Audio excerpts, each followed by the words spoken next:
This week is Eating Disorder Awareness Week, and so on that note I'd like to specifically pay tribute to the amazing staff at Lee House in Winchester, which is an inpatient unit for people with eating disorders, and it cares for Winchester and the people around that area. And we know that eating disorders existed before social media.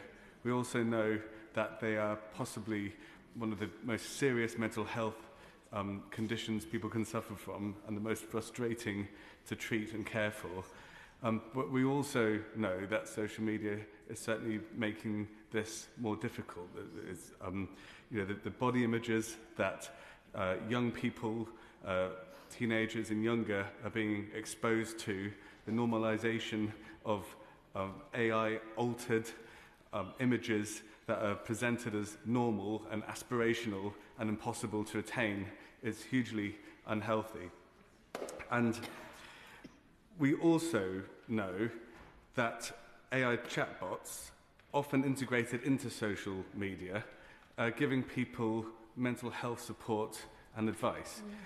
And I'm really concerned about reports that patients with eating disorders are managing to get advice on how better to lose weight, or even how to gain access to weight loss drugs, which would make their condition so much worse.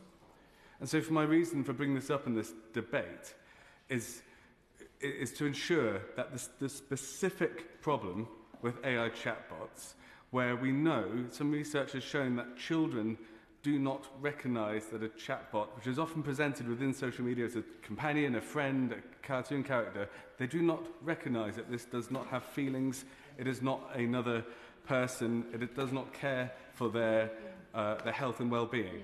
So it is very possible that with the right regulation, that AI and AI chatbots at some point in the future could provide part of extending mental health care to people in the community.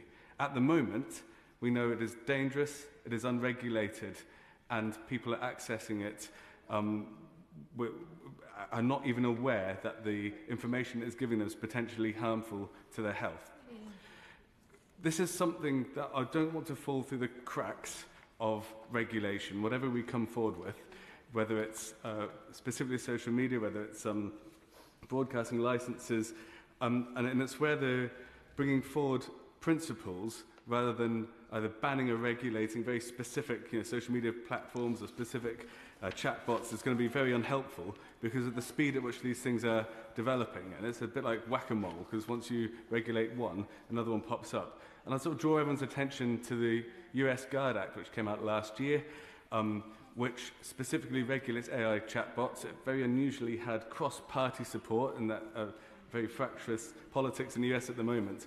And what it does is ensure that there is that the chatbots remind the users that they are not a real human and that they are not qualified to give medical advice on a regular basis. It ensures that chatbots are not allowed to provide anyone with sexual content or have sexual discussions or grooming type discussions, and it ensures that they cannot end up believing that they're speaking to a therapist. So I hope that we can ensure that, especially now when we're in Eating Disorder Awareness Week, that we can really focus our minds onto the potential dangers of young people believing that a chatbot, which is possibly presented to them as a friend or a cartoon character, is giving them medical advice, or what they believe is medical advice, and it can be hugely harmful to their health.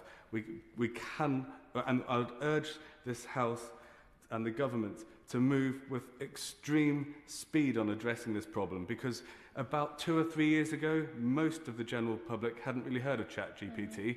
Now we hear that around over 50% of professionals use it regularly, over 1 in 5 people are using it on a daily basis, and 1 in 3 adults have already turned to chatbots for mental health advice or emotional support.